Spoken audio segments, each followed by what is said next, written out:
Hello and welcome to another video lecture in Math 442.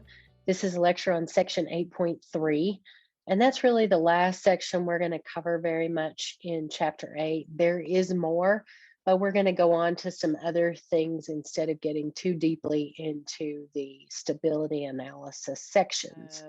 You're welcome to read as much of that as you like, and I'll just give you kind of a broad brush overview of most of it. All right, let's get going. Section 8.3 discusses numerical methods that are explicitly constructed for stiff problems.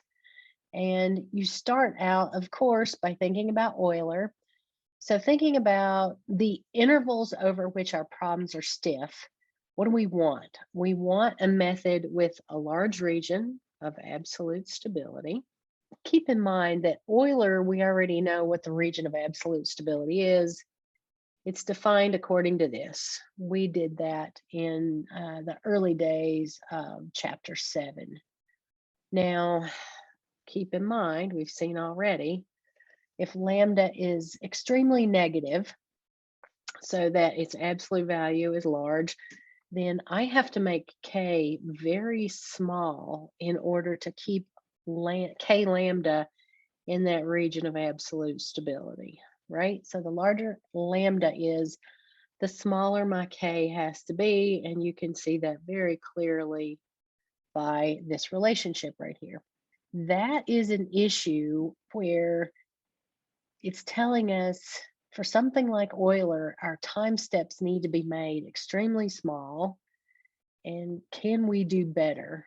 So the big idea of doing better is, all right, maybe there are different places, different regions of the domain where we use that restrictive value when it's needed, but we use a much larger time step when we're computing in a time interval where that fast time scale portion is not really contributing to the solution anymore.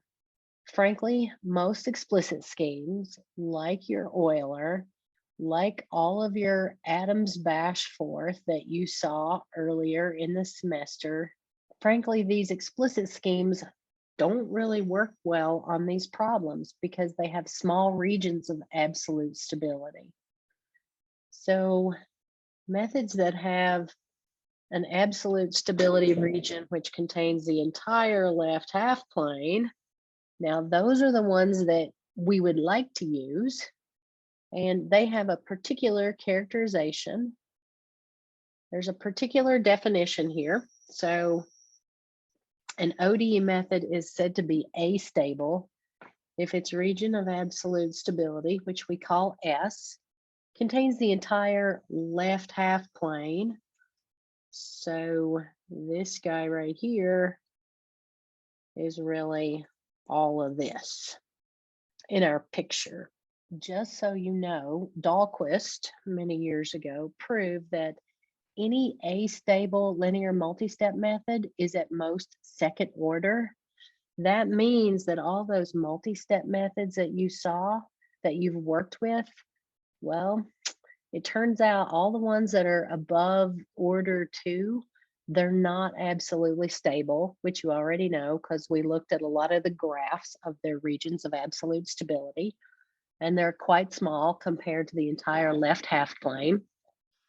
So trapezoidal rule is all you've got there. So there are higher order astable implicit Runge-Kutta methods. I mentioned them one day in class. They're called diagonally implicit Runge-Kutta methods, or DIRC methods for short. There are versions of absolute stability, which I won't talk about here, called A alpha stable. I'm going to skip this, but if you're interested in reading about it, go for it. I'm just going to move to section 8.3.2, and that's a notion of L stability. It's related to things that you might see in a PDE's class as well. For the notion of L stability, let me pose the following question. Think about the graphs of some of the solution behaviors that you've seen. What do we want to do? What's our goal? Do we want to capture the behavior of those rapidly varying transients that we see? Or do we actually want to just effectively dampen out those components as soon as possible. Well, it turns out the idea would be to dampen out the component of the solution that's rapidly varying and try not to trash any of the rest of it. So it's a matter of, can we separate those? The notion of L stability is the thing that allows us to do that for some of these methods. So here are a couple of examples to get you going. Here's our basic trapezoidal method, okay? And so you can go back and look at that. It's first derived or put out there in chapter 5. Let's look at our absolute stability test problem. So our test problem is our U prime equals lambda U. Let's apply the trapezoidal method to that. So we get something that looks like this. And notice, once we do a little bit of an algebra, we see an expression that looks like this. So the magnification or the amplification factor for error between one step and the next is completely governed by this guy right here. And we call that R of Z here, or an amplification factor. We want to be sure that we get a handle on this R of Z. Now, that was trapezoidal. Let's look at backward Euler. Let's go with backward Euler, which is what you see right here. Again, look in chapter 5 for the original statement of this method. Apply this method to our standard test problem. Put it in the same form, and your R of Z is this 1 over 1 minus K lambda. That's our amplification factor. All right, so some of this should be old hat at this point. Trapezoidal rule has an amplification factor that you see here, and backward Euler has an amplification factor that you see here. What happens in the limit as Z goes to infinity? Because remember, this Z is our K lambda. And so if lambda is large in magnitude, then you can think of K and lambda put together as just a large number for a given K. And now how we think about this is that for very large negative lambda values, you can think about that as like mathematically the equivalent of taking a limit as Z goes to infinity. What happens to R of Z? Well, for trapezoidal rule, R of Z essentially just goes to 1, and that's a Calc 1 limit calculation. And for backward Euler, what happens? Well, R of Z actually goes to 0 as Z goes to infinity. So there's something different about these two rules. And the idea here, to summarize it, is if we don't want to capture the behavior of those rapid transients, then backward Euler will damp those out very quickly, right? Because it's going to send that piece of the solution to 0. Whereas this thing being R of Z going to 1 means it will just keep the size of that piece of the solution exactly as it is. All right, so that's the basic idea. Here's the definition. A one-step method is L stable if it is astable, right? So the region of absolute stability contains the entire left half plane and, big and here, and the limit of this amplification factor as Z goes to infinity is equal to 0. So R of Z is the same thing as that stability function that we actually defined way back in chapter 7. If you're wondering what it is, or if you just want to get it the same way we did in the previous examples, that's okay too. Let's look at this idea of L stability for this little example we've been playing with for a while. That is the case where we've got the U prime equals lambda times that expression minus sine t.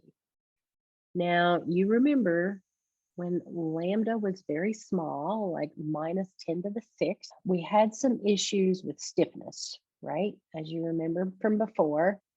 think of these two cases. The case where our initial condition is u of 0 equals 1, your true solution is cosine t. There are no rapid transients present in that solution. Both trapezoidal and backward Euler should perform pretty well. But now think about what happens when we perturb a little bit so that u of 0 is 1.5. We do have that initial rapid transient present. Go back in our earlier sets of videos or back in the notes to see that extra term that comes out, okay? And we do recall that that rapid transient actually approaches cosine t very quickly as we looked at some of the graphs and looked at the algebra. Let's take a look at a particular time step and see what we see here. What can we glean? So if our time step k is chosen to be 0.1 or 1/10, k lambda, it's not very small k, that means k lambda is minus 10 to the 5th. So r of z in terms of our trapezoidal rule looks like -1. Pretty close, right? Minus 0.999. Backward Euler, on the other hand, what does r of z look like for backward Euler? That amplification factor is on the order of 10 to the -5. I'm going to show you some pictures that are from the next page. So if you look at the trapezoidal method, that is, remember, that's the guy that has r of z is close to -1, right? So let me write it over here. And then over here's backward Euler, r of z is close to 0. So that's the behavior of these two methods when you apply it to this little test problem. And if you want to look at the table of these two, you know, the errors for these two cases where now, as you've done many times in your homework now, we refine our step size and make it smaller. With backward Euler, we see our errors getting nice and small. But our backward Euler for trapezoidal also looks good. Well, what happens is that backward Euler is L stable and quickly damps out our rapid transients, but the trapezoidal is A stable but not L stable. So if we plan to actually resolve the solution behavior, a K value needs to be very small here, but doesn't need to be nearly as small over here, okay? All right, so this is one of those cases where when we look at different kinds of stability, then it's important to know what kind of problem you're working on to figure out what kind of stability you need. Backward Euler is an example of a BDF. That is a backward differentiation formula. And as it turns out, those guys exhibit L stability. So BDFs are L stable. Unfortunately, the trapezoidal method, now that is an explicit linear multi-step method. It is not L stable, which means small time steps will be required if we want to really resolve our solution. All right, that is the end of this last section that I'm going to cover in chapter 8, these backward differentiation formulas. I encourage you to. There are a few more sections of chapter 8 that are good good to read through. I just don't really have time to cover them before the end of the semester. So thank you very much for joining, and I'll see you in the next video. Bye.